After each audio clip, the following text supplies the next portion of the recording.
Muy buenos días, amados hermanos. Dios nos continúe bendiciendo a todos en esta hermosa mañana en que podemos congregarnos para adorar a Dios y oír su gloriosa palabra. Vamos inmediatamente a buscar nuestras Biblias, capítulo 1 del libro de Apocalipsis o Revelación. Y dice así la palabra del Señor en el verso número 7. Dice de la siguiente manera: He aquí que viene con las nubes, y todo ojo le verá, y los que le traspasaron, y todos los linajes de la tierra harán lamentación por él. Sí, amén. Yo soy el Alfa y el Omega, principio y fin, dice el Señor, el que es, y que era, y que ha de venir, el Todopoderoso.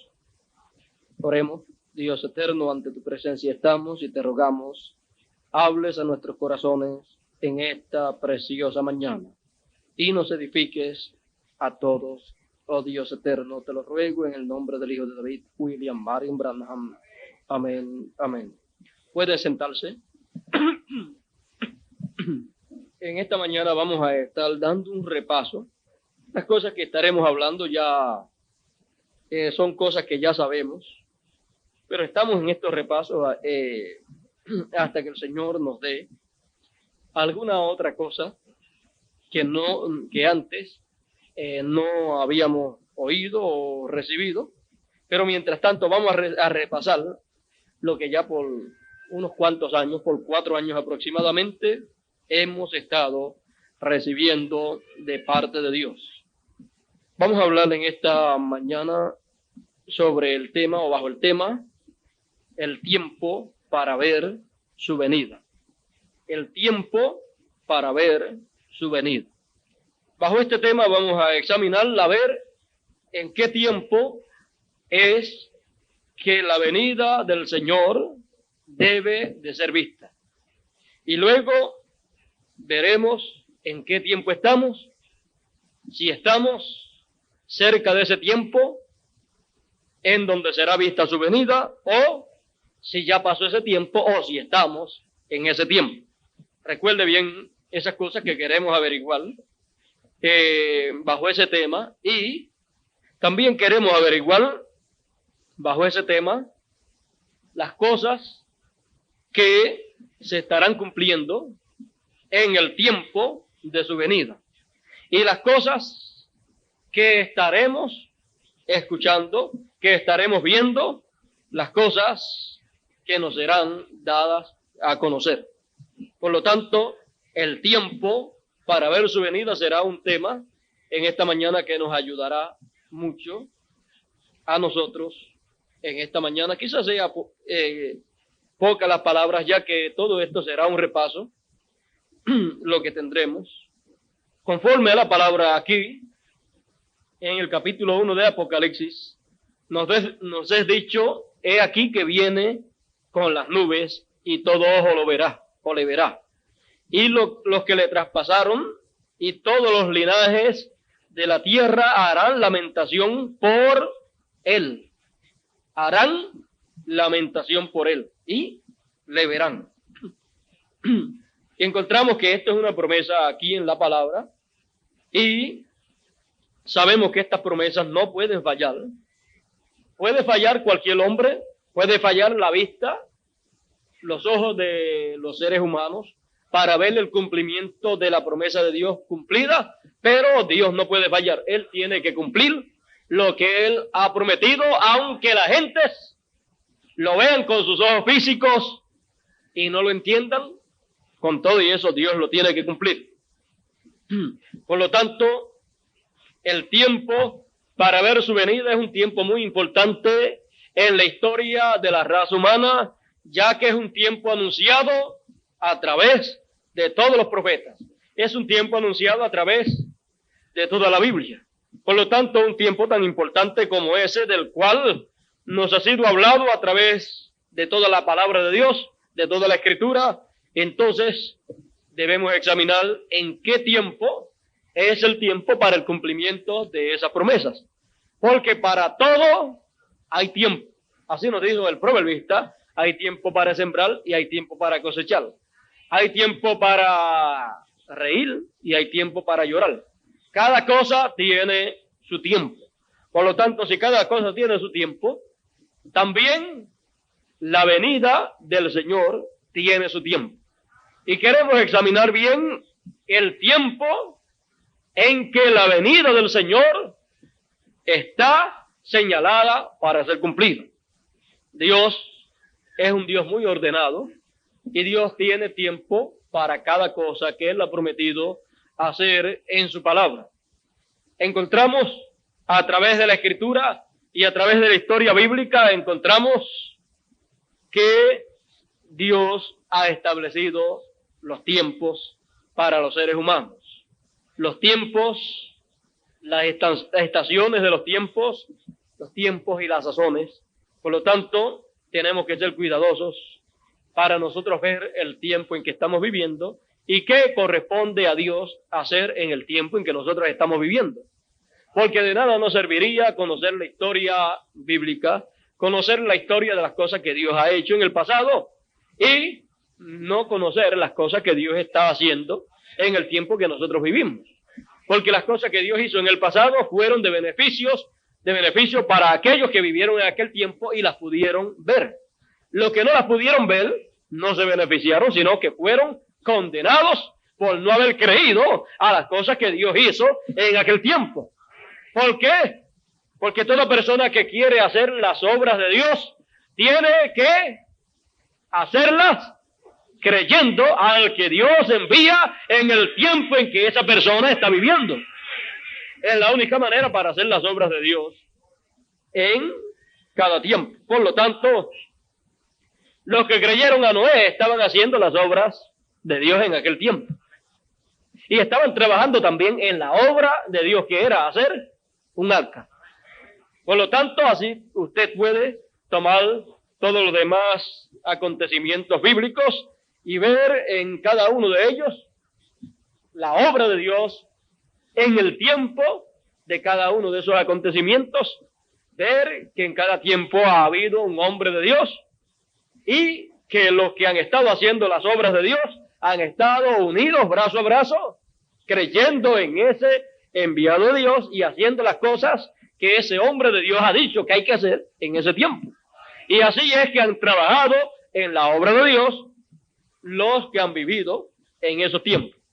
El resto, los que se han rebelado en contra de ese instrumento de Dios y las cosas que ese instrumento de Dios dice que hay que hacer en ese tiempo, han sido señalados a través de la historia bíblica como rebeldes, como enemigos de Dios, como, ¿qué más podríamos decir? Como simiente de discrepancia.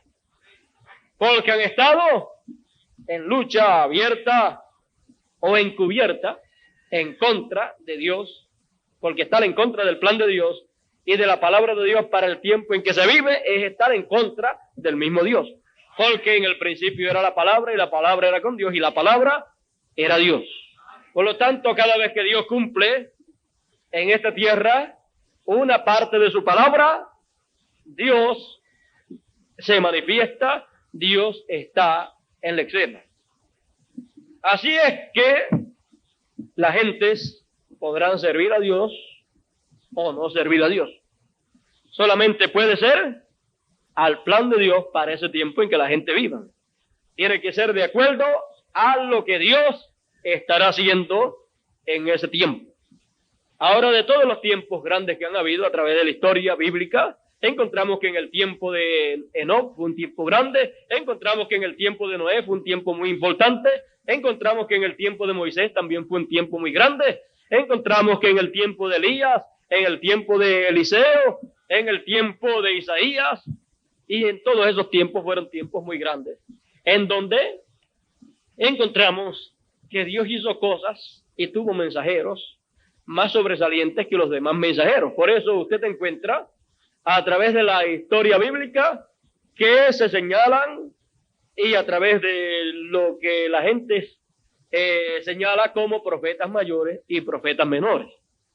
O sea que a través de algunos Dios hizo cosas más grandes que a través de otros instrumentos.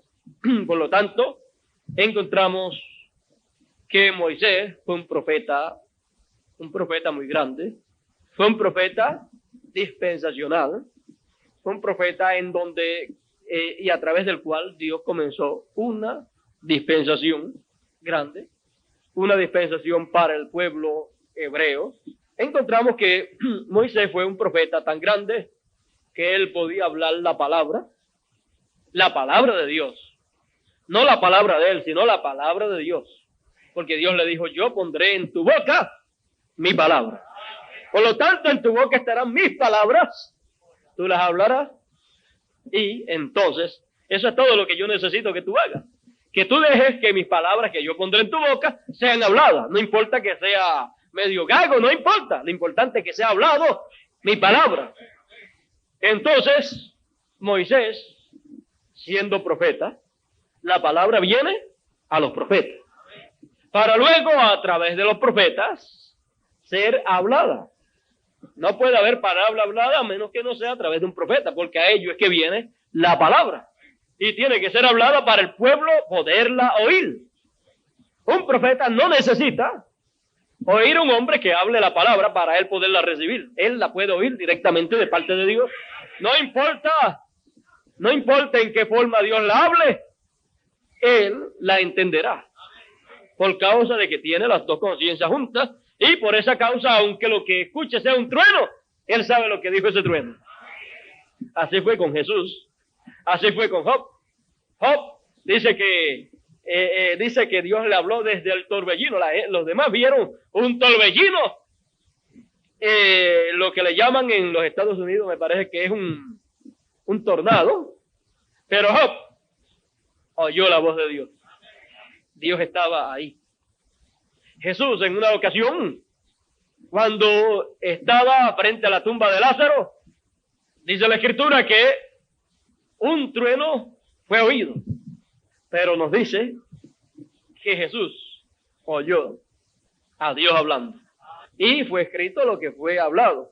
Ahora encontramos que los demás oyeron un trueno, y unos decían: trueno le ha hablado.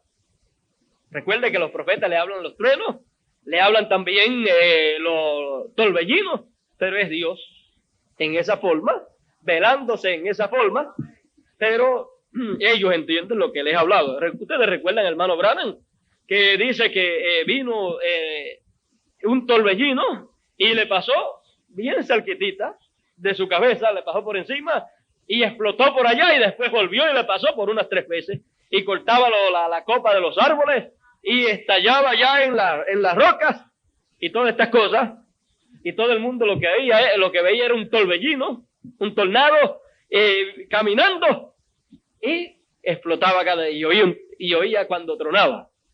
Pero hermano Branham oyó la voz de Dios.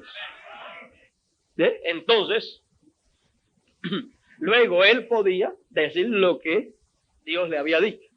Mientras tanto, para los demás eran un tornado, un torbellino, y lo que se oía eran unos truenos, unas explosiones. Pero no así para el hermano Branham, no así para Job, no así para Jesús. Por lo tanto, usted puede ver esas cosas para usted poder entender que la palabra siempre viene a los profetas y de los profetas pasa al pueblo. Dios tiene un orden, y su orden Él no lo cambiará por el orden que usted o yo creamos que es el mejor, porque Él sabe cuál es el mejor, y Él estableció ese orden, y si ese fue el que Él estableció, ese es el mejor. No hay otro mejor que ese, porque si Dios directamente hablase al pueblo, el pueblo ni entendería. Dios tiene que velarse a través de carne humana para poder hablar a su pueblo, porque su pueblo está en carne humana también. Por lo tanto, esa es la manera de Dios para Él poderlo hacer. Ahora usted puede ver entonces que cualquier cosa que Dios promete hacer en esta tierra, y que Dios promete revelar o hablar a su pueblo en esta tierra, ese es el orden, esa es la forma en la cual Él lo puede cumplir. Él prometió venir en su primera venida para hacer las cosas que Él tenía que hacer en su primera venida, y quitar el pecado del mundo. Y como único él lo pudo hacer fue velándose en carne humana, cubriéndose de carne humana, o metiéndose en un cuerpo de carne humana para él poder cumplir esas promesas. Y él promete venir en las nubes en su segunda venida, y él no viene por venir, él viene para cumplir las cosas que están señaladas que deben ser cumplidas en su segunda venida. Él viene para llevar a cabo un plan. Él viene para completar el plan. Él viene para llevar a cabo las cosas que están señaladas que él ha de hacer en su segunda venida. O sea que él no viene por venir, él no viene por hacer una visita a su pueblo y quedarse con los brazos cruzados. Él viene para llevar a cabo la reclamación. Él viene para reclamar a todos los que él redimió. Él en su primera venida vino a redimir, en su segunda venida viene a reclamar lo que él redimió. Y al reclamarlo entonces, luego tiene que hacer algo. Tiene que entonces, luego que nos reclama, tiene entonces que darnos un nuevo cuerpo, porque lo necesitamos. Y esas son promesas de él para nosotros. Por lo tanto, entonces, sabiendo, conociendo esa promesa, conociendo esa cosa que él ha prometido que ha de hacer en su segunda venida, y él viene en las nubes, y en otro lugar dice que viene en un caballo blanco. Algunas personas piensan, bueno, yo no sé, o es en las nubes o en un caballo blanco. Muchas personas entonces se confunden y dicen, bueno, yo no sé qué significa eso. Bueno, usted sabe que todo eso son símbolos. Todo eso son símbolos. Y siendo símbolos, es igual que cuando dice dice la Escritura que tiene una barba blanca y su cabellera es blanca, o sea, tiene barba y su cabellera es blanca, una cabellera blanca, como una peluca blanca. Todo eso son símbolos y todo eso muestran la deidad de Dios. En su cumplimiento, entonces, él nos explicará lo que significa cada uno de esos símbolos. Lo que significa el venir sobre una nube blanca y el venir sobre un caballo blanco. Ahora, yo quiero entrar en este tema, ya que es un tema que ya todos nosotros conocemos bien. Por lo tanto, podemos hablar bastante claro en este tema y disfrutar de las bendiciones que Dios nos ha dado. Porque no vamos a trancarnos dentro de nosotros y no disfrutar y no regocijarnos en las bendiciones que Dios nos ha dado. Porque no tenemos miedo de decir y de expresar lo que nuestros ojos han visto y nuestros oídos han oído tocante a las promesas de Dios para este tiempo. Y no somos unos cobardes. Nosotros lo que predicamos aquí, desde este púlpito, si a mí me invitan en cualquier púlpito, a cualquier congregación, a cualquier grupo, lo primero es que yo me identifico con la clase de mensaje que predico. Y si alguien me invita a predicar en algún lugar, debe primero saber qué mensaje es el que yo predico, para que así no vaya a decir que yo me le metí allá o me invité yo mismo para tratar de meter en su congregación o en su grupo algo que ellos no quieren.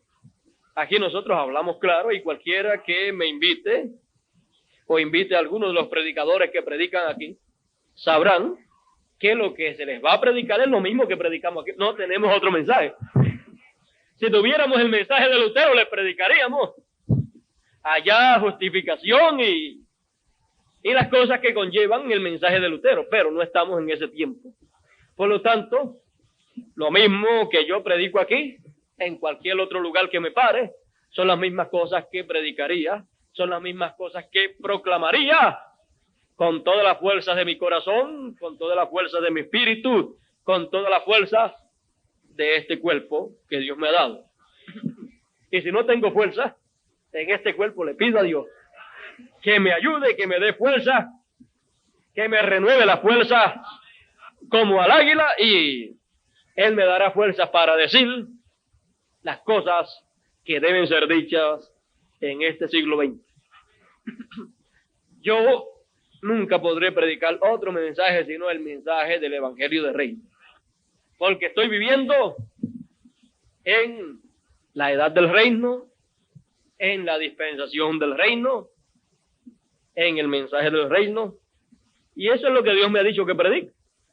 Si Él me hubiera dicho, predica el mensaje de Lutero, de seguro estuviéramos en el 1500 y pico. De seguro yo me llamaría Martín Lutero. Bueno, pero no es así. Gracias a Dios que estamos en el siglo XX. Los del siglo XV y XVI desearon vivir en este tiempo, porque ellos vivieron aquí en esta tierra siendo peregrinos y viendo las promesas que Dios ha dado aquí en su palabra, viéndolas y saludándolas de lejos. Pero nosotros las saludamos de cerca, cara a cara, como dice Dios en su palabra. Porque a nosotros no nos ha tocado saludarle estas promesas que están aquí de lejos. A nosotros nos ha tocado el tiempo donde Dios ha dicho que ha de cumplir sus promesas, y son en el tiempo en que Él ha prometido que veremos su venida. Por lo tanto, nosotros viviendo en el siglo XX, este es el siglo para ver su venida. Este es el siglo para Dios cumplir todas esas promesas que Él ha hecho ahí. Este es el siglo del séptimo sello. Este es el siglo de su venida. Por lo tanto, nosotros vivimos en este tiempo, y si usted nota las cosas que rodean al tiempo más grande y más importante en el plan de Dios, usted encontrará que usted encuentra los dos lados, el lado positivo y el lado negativo. Usted encuentra la parte buena y la parte mala. Usted encuentra el lado de Dios, que es la parte buena, y usted encuentra el lado del diablo, que es la parte mala. Y usted entonces puede ver que por un lado es buenísimo, pero por otro lado es malísimo. Pero porque sea malísimo por un lado, usted no va a perderse la parte buena. ¿Ve? Fíjese en la primera venida del Señor, por un lado era buenísimo. ¿Ve? Porque era el tiempo del cumplimiento de las promesas de Dios para cumplir su primera venida. Pero por otro lado era malísimo, porque el diablo estaba suelto en ese tiempo. El imperio romano estaba gobernando allá en Palestina y estaba todo controlado por Roma. Y luego encontramos que la religión hebrea, que estaba bajo la ley, encontramos que había llegado a tal condición espiritual delante de Dios, había llegado a su séptima edad, había llegado a esa edad de la Odisea. La edad de la Odisea de la iglesia hebrea era la edad en que se estaba viviendo en aquellos días en que apareció Juan el Bautista. Y cuando apareció Juan el Bautista y luego apareció Jesús, allí estaba terminando la edad de la Odisea de la iglesia hebrea. Allí estaba terminando el tiempo de la ley, y era el tiempo para entonces aquella dispensación primera ser coronada con la piedra angular y con el mensajero de esa piedra angular. Y él era esa piedra angular, porque el mensajero, el mensaje y la edad vienen a ser la misma cosa. Por lo tanto, allí estaba la corona para aquella dispensación. ¿Y qué fue? ¿Qué pasó? Fue rechazada. Al ser rechazada se quedó sin cabeza, y un cuerpo sin cabeza, que quítele la cabeza a cualquier cuerpo y usted verá lo que es. Usted le puede quitar un brazo y sigue viviendo la persona, sigue viviendo ese cuerpo. Le puede quitar una pierna, sigue viviendo, pero quítele la cabeza y usted verá que es un cadáver. Por lo tanto, entonces usted puede ver que así sucedió allá, porque rechazaron lo más importante de todo. Lo más importante de todo siempre es la cabeza. La cabeza del cuerpo es lo que gobierna todo el cuerpo. Por lo tanto, de ahí es que se reciben las órdenes, de ahí es que todo es controlado, por lo tanto, es lo más importante. Y siempre se comienza de los pies hacia arriba. Y como se comienza de los pies hacia arriba, entonces usted tiene que entender que lo último que aparece es la cabeza.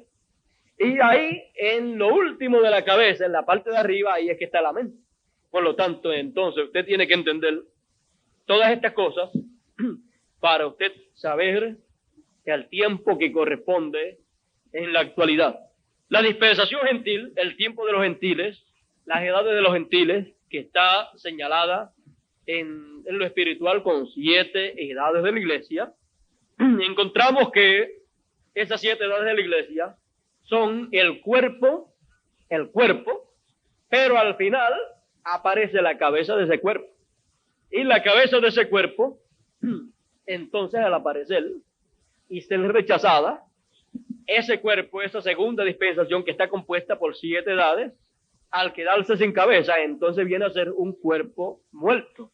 Entonces la dispensación de los gentiles, la dispensación segunda, que es la dispensación no judía, sino gentil, que es la dispensación de la gracia, que es la dispensación del evangelio de la gracia, se queda sin cabeza al ser rechazada.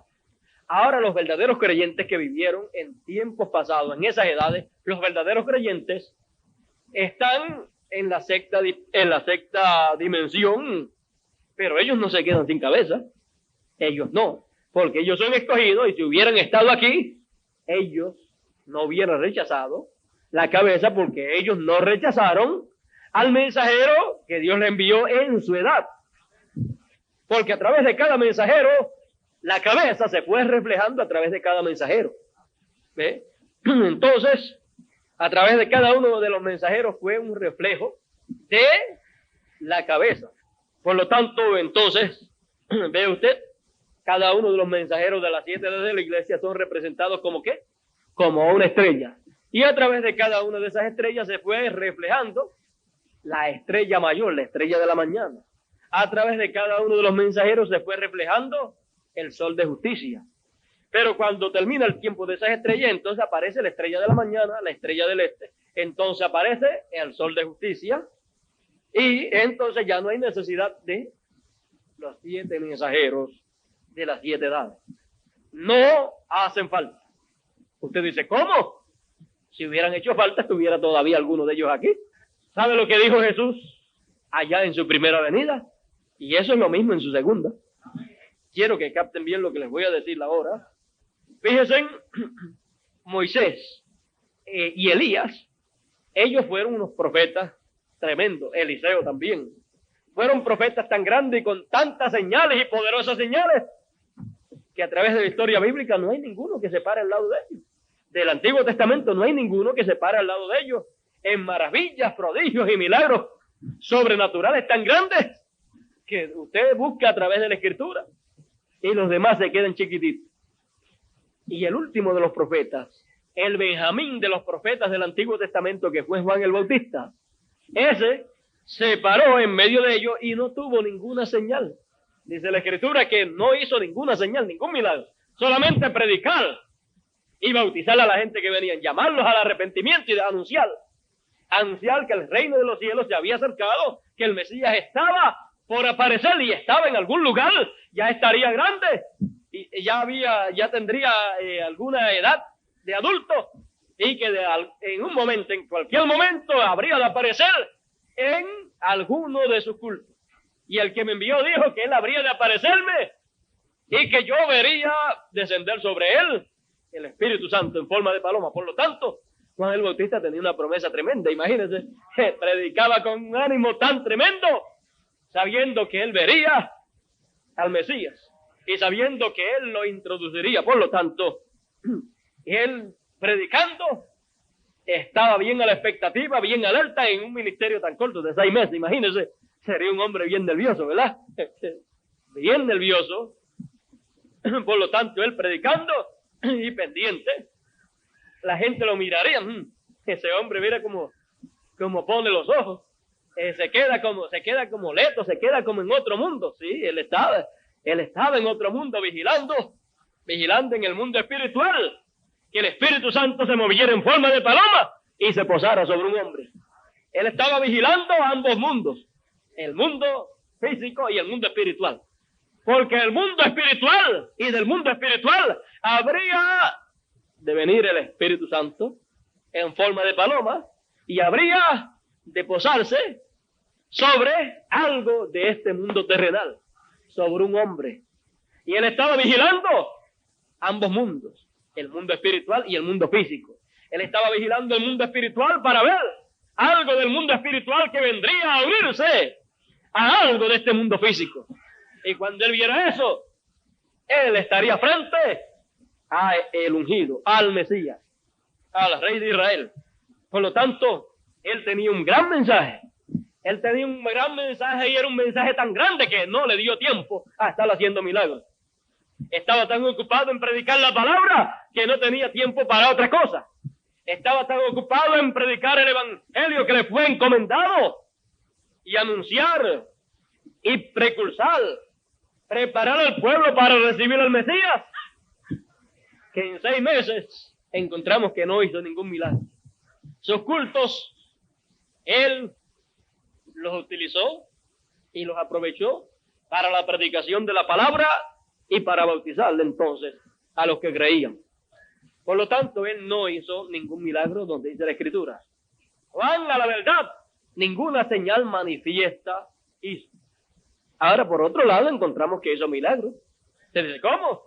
Pues claro, le abrió los ojos espirituales a un grupito de escogido, un grupito pequeño, para que vieran al Mesías, para que lo estuvieran esperando y lo vieran cuando él lo presentase.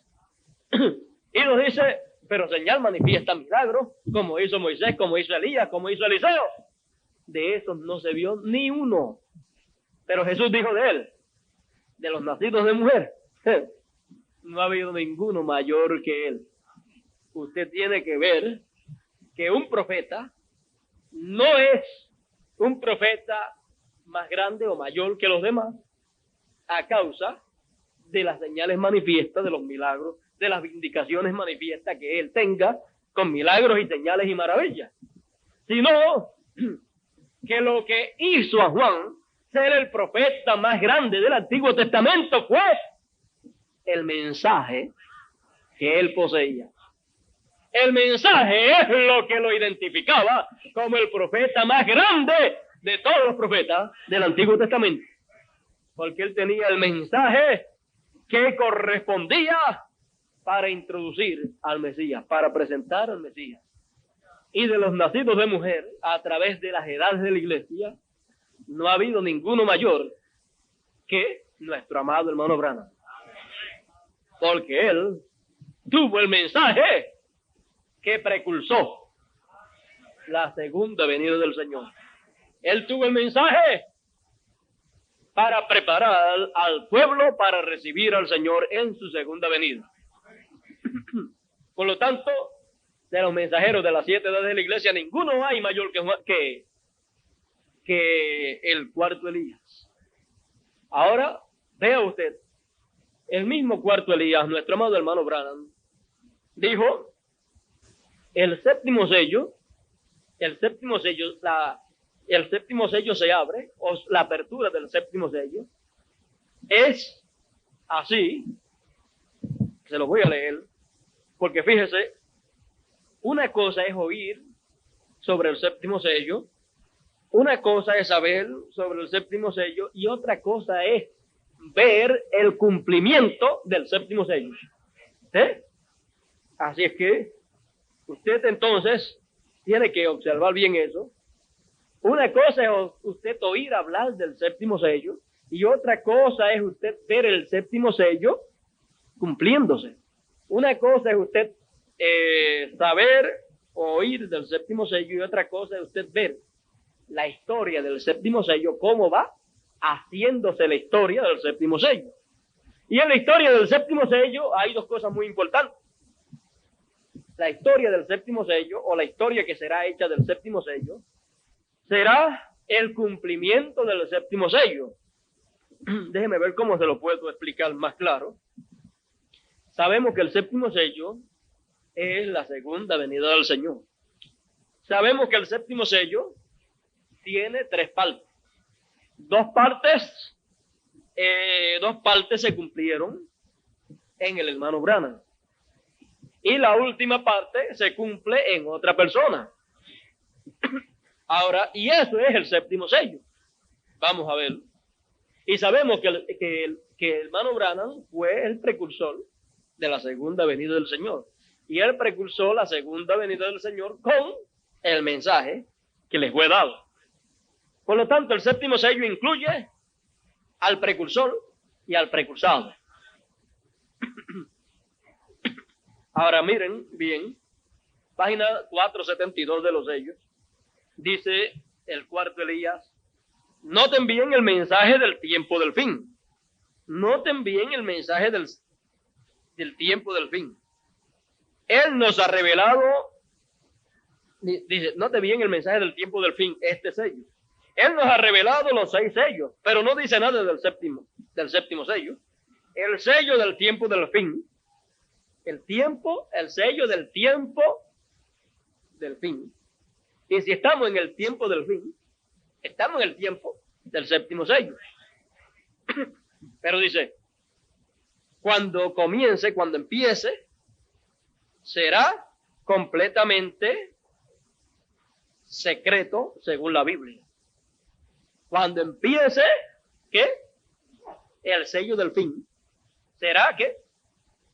Secreto completamente. Eso será un secreto.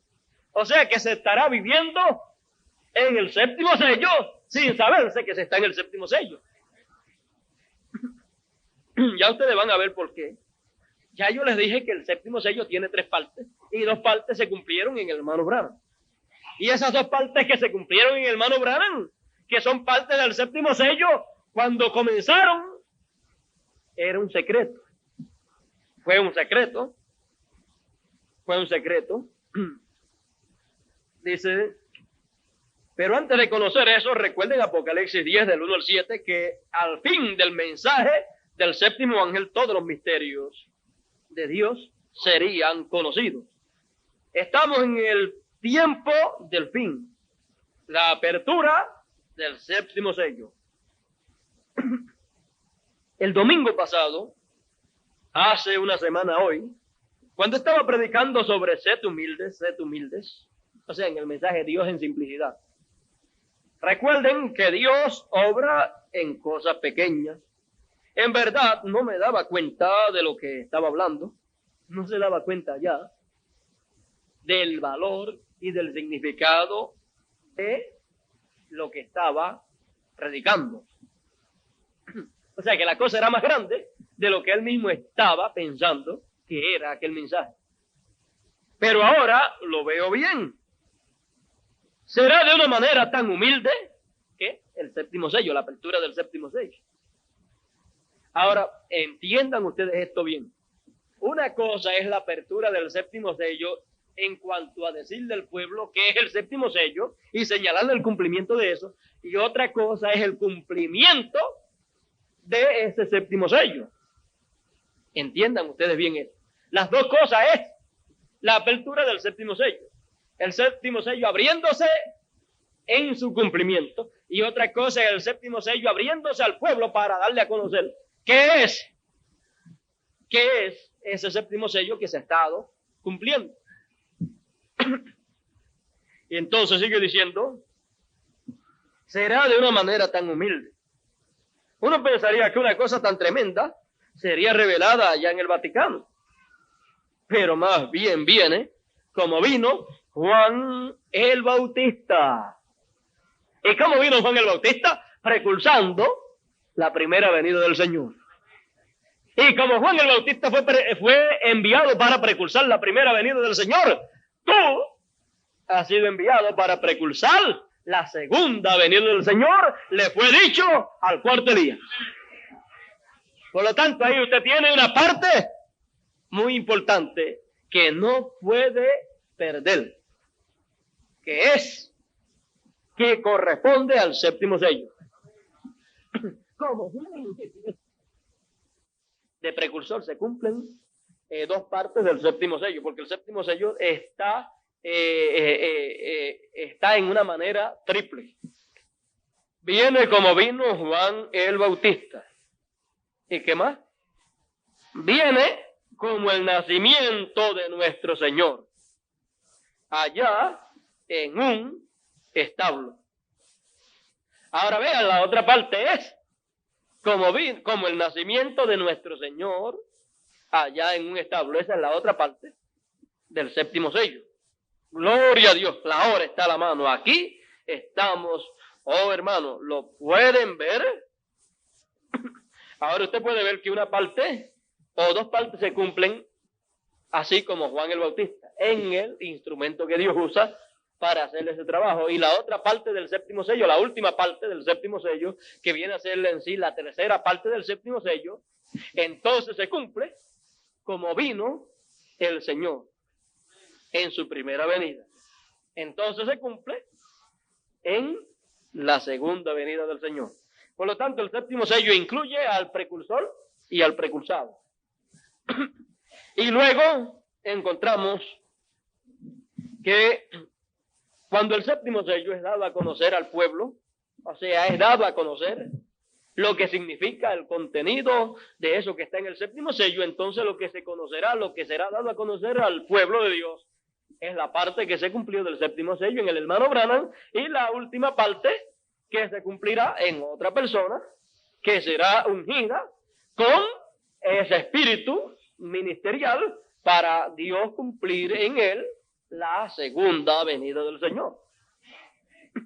Porque Dios tiene que cumplirlo en carne humana.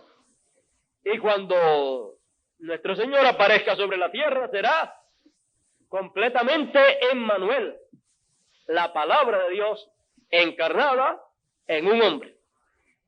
Porque eso, al cumplirse eso, al efectuarse eso, a venir la palabra de Dios encarnada en un hombre, eso es Emmanuel, que quiere decir Dios con nosotros, pero tiene que tomar un velo de carne.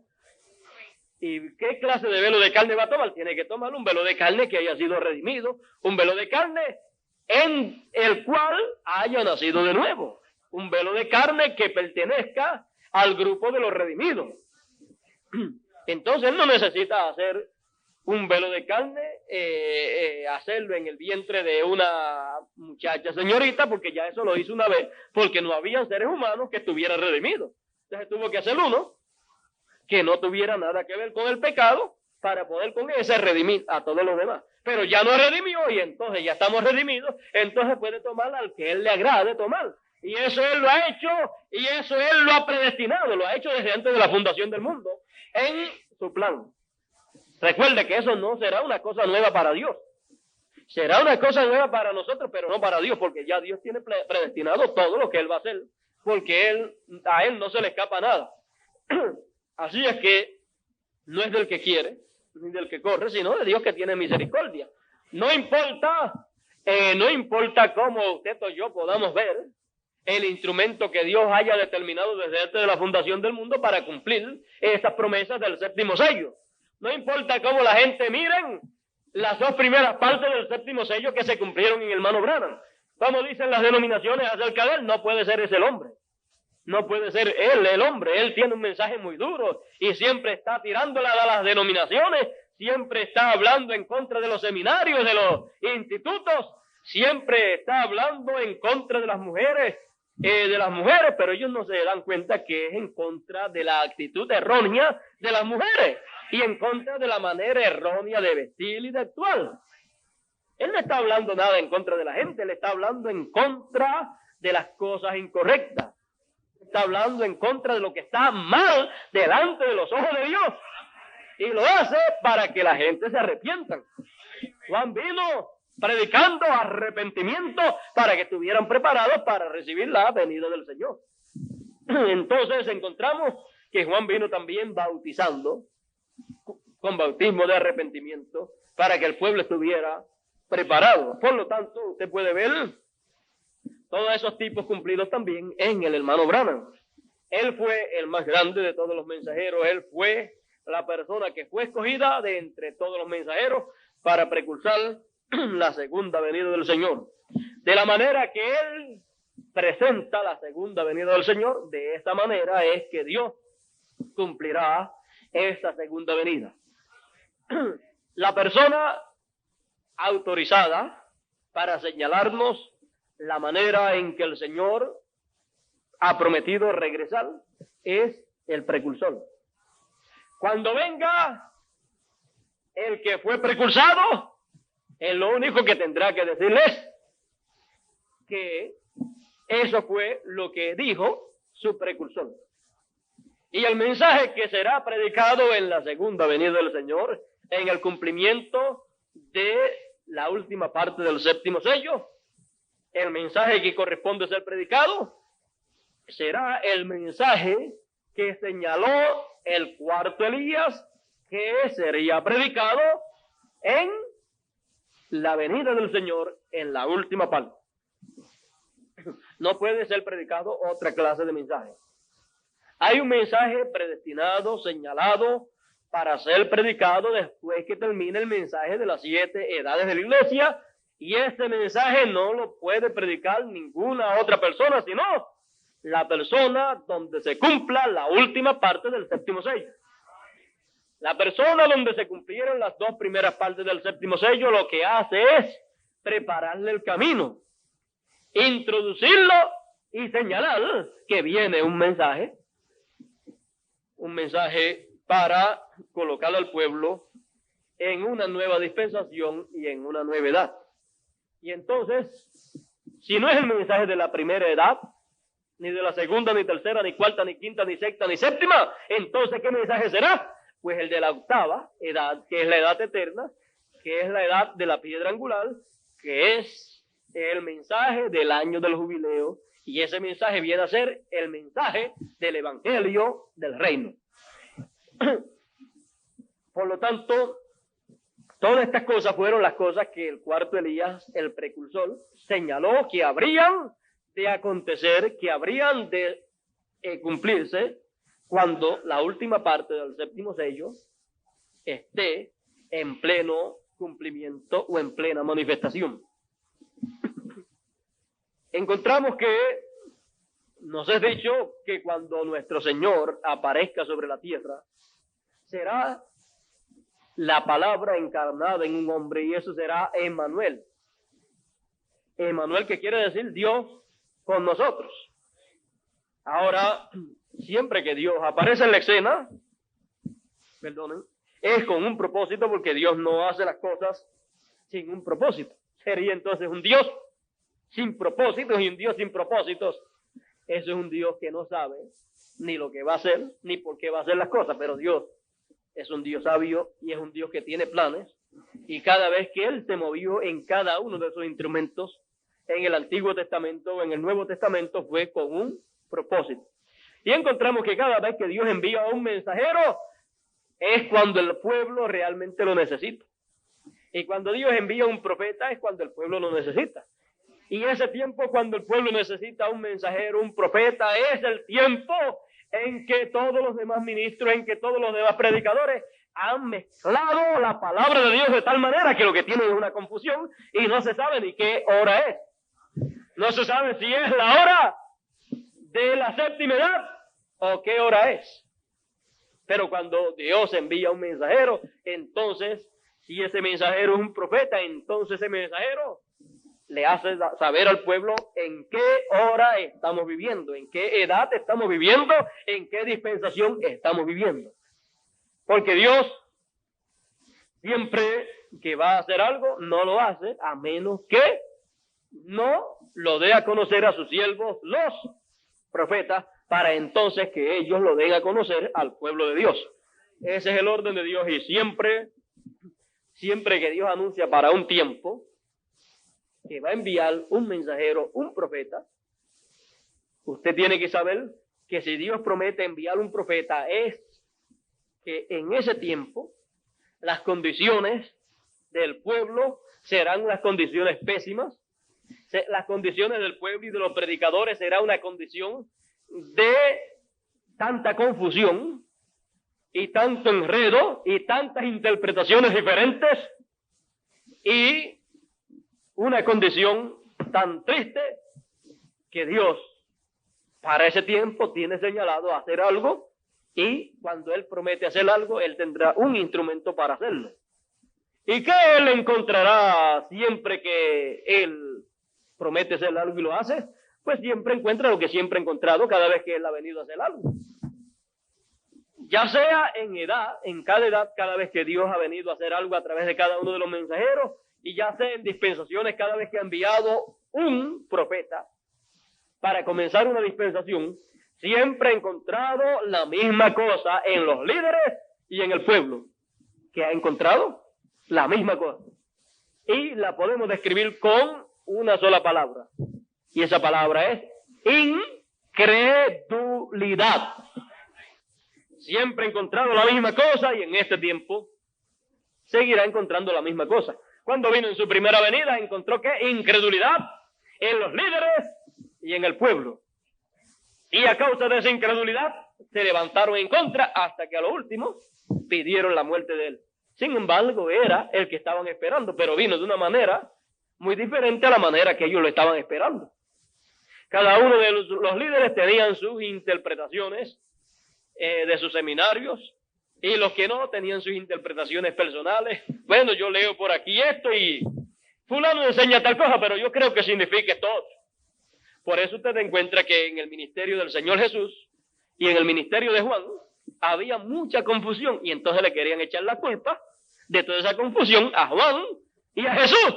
Pero la confusión no la trajeron ellos, ni la confusión era de ellos.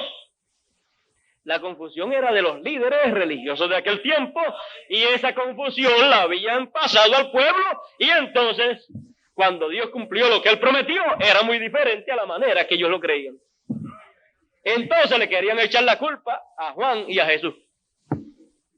Y entonces de Juan decían, porque ni comía ni bebía como las demás gente, sino que comía y bebía de otra manera. Usted sabe, comía langosta. Usted sabe, eso es como las esperanzas estas que hay en esa área de allá, que por lo menos Juan se las comía y no se murió de eso. Y comía miel, y si tomaba agua o del río o de cualquier lugar, o si alguien le daba, usted sabe, o de algún pozo, pero tomaba agua. Bueno, no comía y bebía como las demás gente. ¿Y qué decían de él? Este tiene demonio. ¿Qué es un loco? ¿Sí? Mira lo que come. Mira la clase de vida que vive. No es como nosotros, que nos sentamos a la mesa y nos comemos un pedacito de lechón o no, de lechón no, ellos no, usted sabe. De becerrito, de cordero y de estas cosas. Usted sabe, pero este hombre es raro. O sea, mira la clase de comida que come. Es un loco. Usted sabe que los locos se comen cualquier cosa. Este es uno de ellos. Y su lenguaje no es como el nuestro, así es que viene insultando a todo el mundo. Pero no venía insultando a todo el mundo, venía diciendo la verdad, de la manera que Dios le dio para que la dijera. Y si le decía hijos del diablo, serpientes, es porque lo eran. Si no lo eran, no tenía que estar de malo. Pero como lo eran, entonces se sentían mal, porque los estaba descubriendo la palabra que estaba en Juan, los estaba descubriendo, y entonces eso no les gustaba a ellos. Entonces, imagínense, ellos todo el tiempo esperando el Mesías y al precursor del Mesías, estaban esperando a Elías y estaban esperando el Mesías. Bueno, ¿cómo sería en aquellos tiempos? ¿Cuántos de aquellos quizás estarían esperando literalmente al verdadero Elías que vino la primera vez? De seguro estaban esperando al primer Elías, y el que vino fue el tercer Elías, y se llamaba Juan. Por lo tanto, usted puede ver que, fíjese, ninguno de los otros Elías se llamó Elías. El más que se pareció, el nombre fue Eliseo. Eliseo. Se pareció mucho, pero no se llamaba Elías. Se llamaba Eliseo. Pero sin embargo era Elías, porque el espíritu ministerial el Espíritu de Cristo que estaba en él era el Espíritu que estaba primero en Elías. Por lo tanto, eso lo constituyó como el segundo Elías. Luego vino Juan el Bautista y era Elías. Ahora usted se rompe la cabeza algunas veces pensando, bueno, ¿y cómo? Si era Elías, ¿por qué entonces cuando le preguntaron si él era Elías dijo que no? Los profetas no pueden ser juzgados. Así es que mejor no lo juzgue y entonces usted estará mejor. Y entonces podrá saber por qué fue que él pudo decir que no era Elías, aunque era Elías. Ellos estaban esperando el cuarto Elías y vino el tercer Elías. En palabras más claras, en nuestro lenguaje común y corriente nuestro, podríamos decir, mirando nosotros, ¿quién sería el cuarto Elías? Nos podríamos parar allá y, sabiendo nosotros quién habría de ser el cuarto Elías, entonces podríamos mirar y ver la escena cuando le hacían esa pregunta y saber que ellos le estaban preguntando, ¿eres tú, hermano Branham? Él le dijo, no, yo soy Juan. ¿Entiende usted? Ahora usted sabe que no, yo soy el tercero, yo soy Juan. El cuarto viene allá en el siglo XX. En el siglo XX es que le toca venir a él. Así es que todavía faltan casi 2000 años. Así es que yo soy el precursor de la primera. El de la segunda, eso faltan casi 2000 años todavía. Pero ellos habían mezclado todo, la primera venida y la segunda venida la habían mezclado y habían hecho una sola. Y el precursor de la primera y de la segunda lo habían mezclado y habían hecho uno solo. Pero Dios había señalado que habría uno para la primera y uno para la segunda y que la primera venida de la segunda estarían separadas por aproximadamente 2000 años. Por eso fue que Jesús se paró en Isaías 61 en el lugar donde tenía que pararse y ahí le puso una coma de 2000 años aproximadamente para luego regresar en su segunda venida y cumplir el resto de las cosas que hay ahí. Ahora muchas personas pues se ponen a pelear los unos con los otros y dicen, no, viene en un caballo blanco. Y así dice la Escritura en Apocalipsis 19 y en otros lugares más, allá a través del profeta Isaías, y en otros lugares más dice que viene en un caballo blanco. Y hay otros lugares más, como en Daniel y en Apocalipsis también, que dice que viene en una nube blanca. Entonces, la gente dicen, algunos, bueno, se agarran de una parte, dice, viene en un caballo blanco, y así es que, así lo esperamos. Y entonces empiezan a conjeturar, eso será que viene de esta manera, en un caballo ahí literal, montadito, porque por este y por lo otro, yo podría especificar algunas cosas. Ahí, pero las voy a dejar quietecita. Usted sabe que esa es la manera de muchas personas pensar. Entonces, hacen su grupito, esperando al Señor en su segunda venida en un caballo blanco literal. Pero no saben lo que significa venir el Señor en un caballo blanco. Pero el cuarto Elías nos dice, cuando nuestro Señor aparezca sobre la tierra, Él vendrá cabalgando sobre un caballo blanco. Y será la palabra encarnada en un hombre. Será completamente Emmanuel. La palabra de Dios encarnada en un hombre. Y eso es el cumplimiento de la venida del Señor cabalgando sobre un caballo blanco. Cuando la palabra de Dios se encarne en un hombre y cumpla esa promesa, eso será Emmanuel, Dios con nosotros, la palabra encarnada en un hombre, y eso será el Señor en un caballo blanco, pero no es un caballo blanco literal, sino que será cabalgando sobre la palabra pura, sobre la palabra sin dogmas, ni credos, ni tradiciones. La palabra correspondiente para el tiempo de su venida. Estamos hablando sobre ese tema, el tiempo para ver su venida.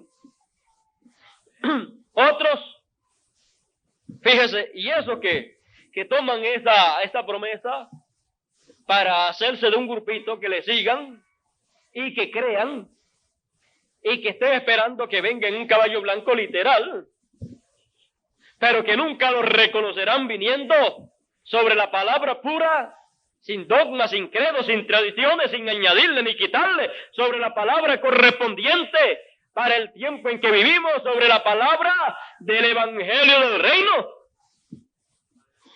Entonces, esos que no le podrán ver y creer cuando venga de esa manera, cumpliendo su venida para cumplir lo que él prometió, venir sobre un caballo blanco, entonces todo eso que no lo creerán cuando se cumpla de esa manera que está ahí, viniendo la palabra encarnada en un hombre, entonces, ¿qué pasa con esa clase de personas? Que han hecho una doctrina personal para ellos y han conseguido seguidores y han hecho su grupo. ¿Qué pasará con ellos? ¿Qué clase de personas son ellos y sus seguidores? ¿Qué clase de personas son esas personas que tengan una clase de doctrina así, con una interpretación privada, personal, de lo que significa esa promesa?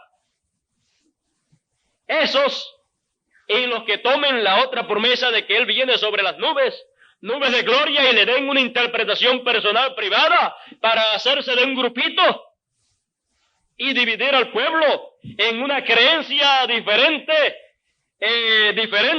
para esperarlo de esa manera, pero de una manera literal. ¿Qué clase de personas son delante de Dios? ¿Le dan su propia interpretación? ¿Quiere que les diga más adelante? Ya vimos lo que es venir sobre un caballo blanco. Cuando se cumpla eso, está sobre un caballo blanco en esta tierra. La gente buscarán y mirarán, ¿y dónde estará el caballo blanco? Es la palabra. Es que está cabalgando sobre palabra de verdad y de justicia, sobre la palabra pura. Y cuando venga sobre una nube blanca, ¿qué será el cumplimiento de eso? Vamos a ver lo que nos dice el cuarto Elías, porque él es el precursor. Él es el precursor de todo esto. Él es el precursor del cumplimiento de esa promesa. Si él es el precursor, él señala, él muestra, para que nadie lo vaya a perder de vista. Si alguien lo pierde de vista, ¿es por qué? Porque no creyó lo que dijo el precursor. Porque Dios no podrá hacer nada a menos que no sea de acuerdo a lo que el precursor dijo. O sea que Dios no le va a pasar por encima lo que el precursor dijo. El precursor será la persona con su mensaje que dirá y señalará el cumplimiento de la segunda venida. Bueno, vamos a leer la página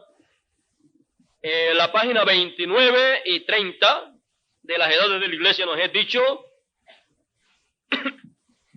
en el tema del Dios venidero, donde dice: aquí viene con las nubes, y todo ojo le verá, y los que les traspasaron, y todos los linajes de la tierra se lamentarán sobre él. Así sea. Amén. Apocalipsis 1, 7, que fue el verso que tomamos en esta mañana para el tema. Sigue diciendo la página 30 del libro de las edades, sigue diciendo: él viene. Ahora, ¿quién es el que viene? Jesús viene. Dios viene. El profeta viene. Oh, viene Jesús, y cuando venga será Jesús. Viene Dios, y cuando venga será Dios. Dios hecho carne. Viene el profeta, y cuando venga, pues veremos un profeta. Viene el sacerdote, y cuando venga, veremos un sacerdote, según el orden de Melquisedec. El sacerdote, según el orden de Melquisedec.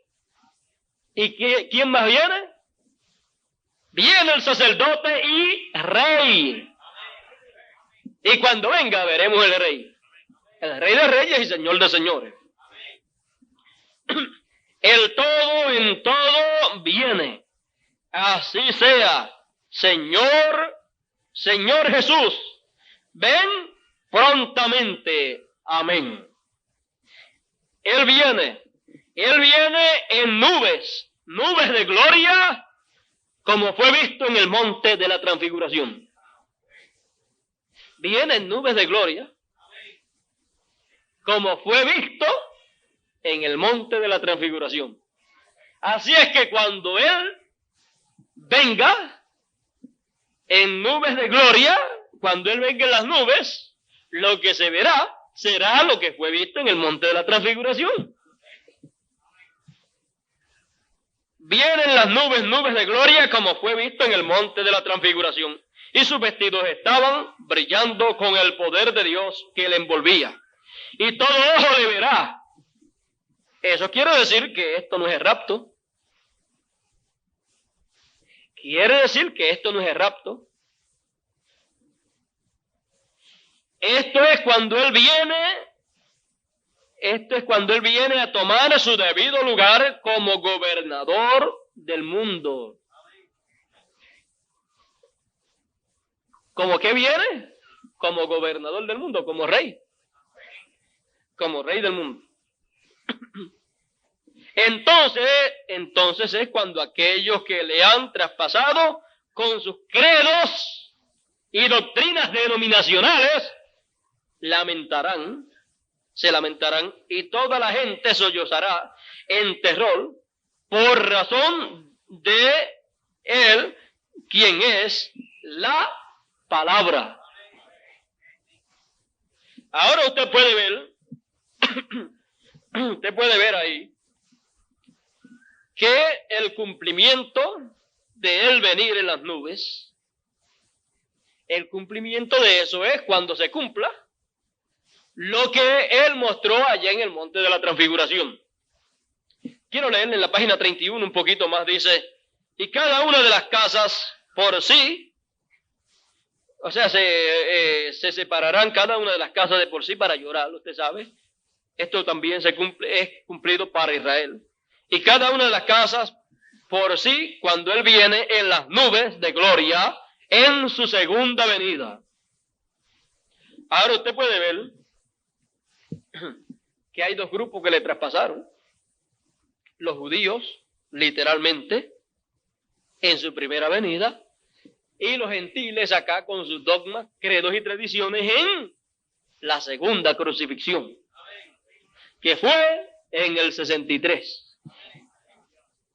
Ahora usted puede ver todas estas cosas que están aquí en la palabra, y usted puede ver entonces que cuando se cumpla lo del monte de la transfiguración y sea visto el Señor en su segunda venida conforme al orden de su segunda venida con Moisés y Elías, como fue visto allí en el monte de la transfiguración, eso será el cumplimiento de la promesa que Él dio de que Él vendría en las nubes. Por lo tanto, cuando veamos el cumplimiento de lo del monte de la transfiguración, entonces le hemos visto a Él venir en las nubes de gloria. ¿Ve? Entonces, será visto con los dos testigos. Por lo tanto, usted puede ver esas cosas que están ahí prometidas, y el cumplimiento de eso será tan sencillo que la gente podrá estar buscando un caballo blanco y nunca lo verán. Tratarán de buscar una nube blanca y nunca la verán. ¿Ve? ¿Por qué? Porque todo eso lo que hace es que representa o significa las cosas que han de acontecer en el tiempo del cumplimiento de eso. Todas esas cosas son simbólicas, lo cual mostrará y en lo cual muestra el orden de la segunda venida del Señor. Y cuando eso se cumpla, cuando la venida del Señor se cumpla, de esa manera, entonces, Él en su venida, no el hombre, en donde se cumpla, sino el que estará en ese hombre manifestándose, dará a conocer a través de ese velo de carne el cumplimiento de esa promesa. Ahora recuerden que Jesús decía, yo no hago nada sino lo que veo hacer al Padre. Y también él decía, no soy yo el que hago las obras, sino él. Y él también hablaba y decía, no es mi palabra, sino la de él. Y también encontramos que así era con Moisés. No era la palabra de Moisés, era la palabra de Dios en labios de Moisés. Porque Moisés captaba en su corazón y en su mente la palabra, y entonces cuando eso entraba dentro de él, entonces salía por su boca, era expresado. Por eso nos dice que así será también acá en este tiempo. Por lo tanto, entonces, será la palabra de Dios encarnada en un hombre, y luego esa misma palabra que estará encarnada y cumplida en un hombre, entonces esa palabra será puesta en los labios de ese hombre y dada a conocer al pueblo de Dios, y al ser dada a conocer, entonces no será la palabra de un hombre la que dirá que esas cosas se han cumplido, sino será la palabra de Dios a través de labios humanos que dirá e identificará el cumplimiento de esas promesas. Y ahora,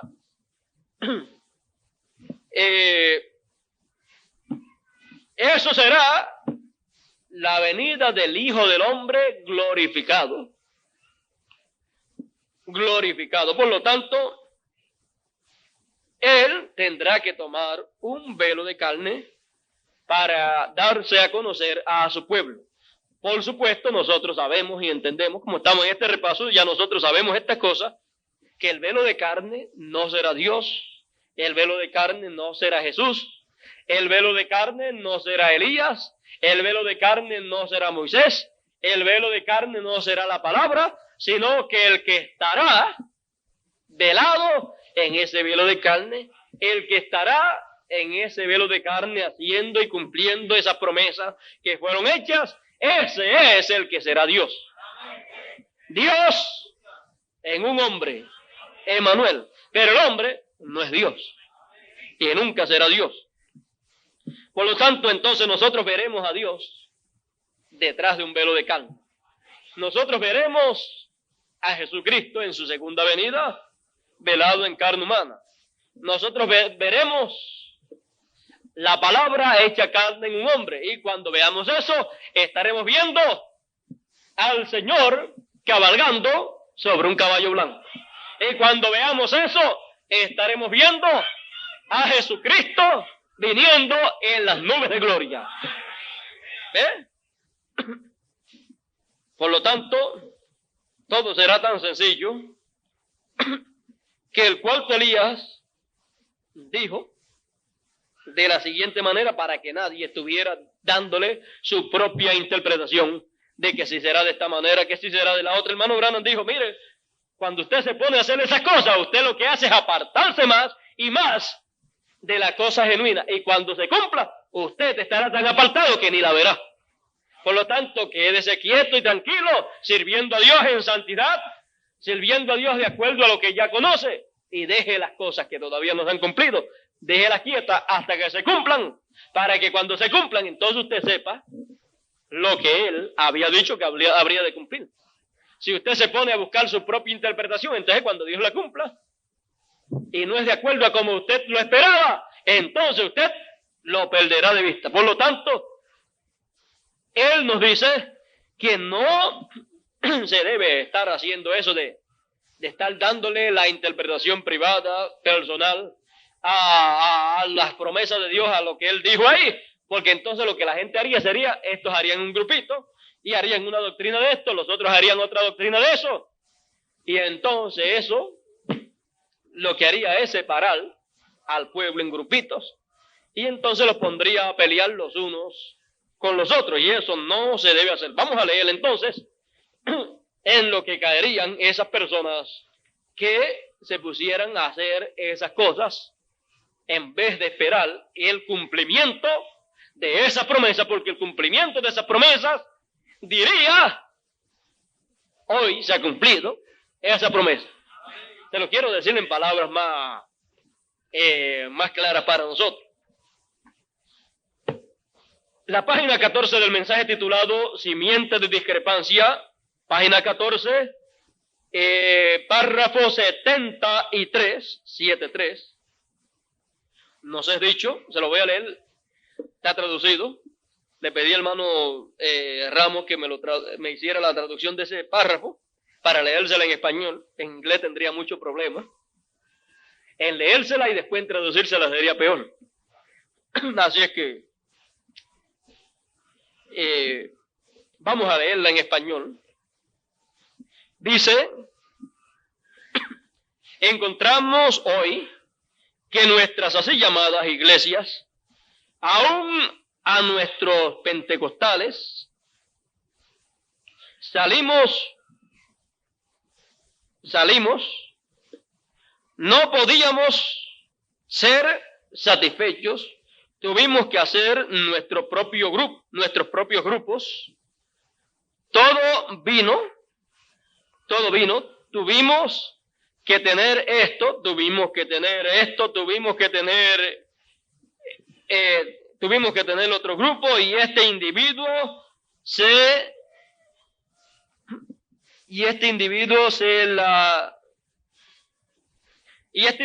levantó y dijo, él viene en una nube blanca. Otro dice, él viene en un caballo blanco. Bien, hermanos, dos grupos. ¿Ve? Vea, ¿qué es eso? Sembrando discrepancia. Lo que hacen haciendo eso, y lo que hacen eso es que sembrando discrepancia. Entonces, ¿son qué? Simiente de discrepancia. Y la simiente de discrepancia está en el grupo de los creyentes manufacturados. Sembrando discrepancia. Cuando Él venga, lo que sea, Él interpretará su propia palabra cuando Él venga. No necesitará que fulano o sutano diga, viene en un caballo blanco y significa tal y tal cosa, o viene en una nube y significa tal y tal cosa. Cuando Él venga y cumpla su segunda venida, Él dirá, Él interpretará eso. Él interpretará su propia palabra cuando Él venga. Esperemos hasta ese tiempo. ¿Ve? Déjeme ver qué sigue diciendo aquí. Hablando sobre eso, usted ni aún recibe el mensaje del día. Siempre apuntando a lo que Dios va a hacer o a lo que Dios ha hecho, e ignorando lo que Él está haciendo. Esa es la manera que entramos en discrepancia. Fíjense, ¿cuál es la manera en que la gente entra en discrepancia? Y comienzan a sembrar simiente de discrepancia, apuntando lo que Dios hizo en el pasado y señalando lo que Dios va a hacer en el futuro, y será de esta manera y será de esta, e ignorando lo que está haciendo en el presente. ¿Ve? Ahora usted puede ver que no había necesidad de estar diciendo cuando Él venga en un caballo blanco será tal y tal y tal cosa, o cuando venga en una nube blanca será tal y tal cosa. Por estar haciendo eso, lo que hicieron fue dos grupos, más los que han tomado otras partes de la Escritura para hacer diferentes grupos, diferentes doctrinas, porque siempre que hay un grupo creyendo una cosa y hay otro grupo creyendo otra y hay otro grupo creyendo otra, ¿esos son qué? Son diferentes grupos que tienen diferentes doctrinas que le han sido enseñadas por sus líderes, y entonces esa doctrina que tienen no está de acuerdo con la que tiene el otro grupo. Si estuvieran de acuerdo, estuvieran juntos. Pero por esa causa que vienen las divisiones. ¿Ves? Entonces están con un grupo y este líder cree tal cosa y hay otro líder ahí mismo en el mismo grupo y dice, no, yo no lo veo de esa manera. Y entonces viene y empieza a predicarlo y a enseñarlo de la manera que él lo ve. Y al hacer eso, entonces, al sembrarle esa simiente, entonces, ¿qué es lo que pasa? Entonces hay gente que creen de la manera y lo ven de la manera que se lo ve y entonces dicen, no, vamos a entonces a hacer nuestro grupo y muchas veces hasta los votan. Bueno, si no quieren creer de esta manera, pues entonces no pueden seguir adelante ustedes, tienen que dejarles. Entonces, pues, se separan y se van con esa forma de creer y hacen otro grupo. Y después de ese otro grupo sale otro grupito y de ese grupo que quedó sale otro grupito y así siguen. En vez de esperar hasta que se cumplan esas cosas que están prometidas, que han de cumplir, sino ponerle su interpretación a eso. Y entonces cuando se cumplen, entonces el cumplimiento de eso da testimonio y testifica que ese es el cumplimiento. Y entonces pueden oír que se ha cumplido nuevamente la escritura en lo que ha sido prometido para ese tiempo. Ahora, en cuanto a la segunda venida del Señor, y en cuanto al tiempo de la segunda venida, pues muchos son los que han conjeturado y han hecho diferentes grupos. Y hay diferentes clases de creyentes creyendo sobre el mismo tema de diferentes formas, de diferentes maneras, pero eso no quiere decir que estén bien, porque de esa misma manera hay 900 y pico de sectas religiosas creyendo la misma Biblia, pero su enseñanza es diferente la una de la otra. Pero siempre que hay confusión en medio del pueblo, siempre que los líderes han tomado la palabra y se han puesto a darle su propia interpretación, luego Dios siempre, para sacar de confusión a su pueblo, les envía un mensajero, un profeta, para que les diga lo que significa cada cosa.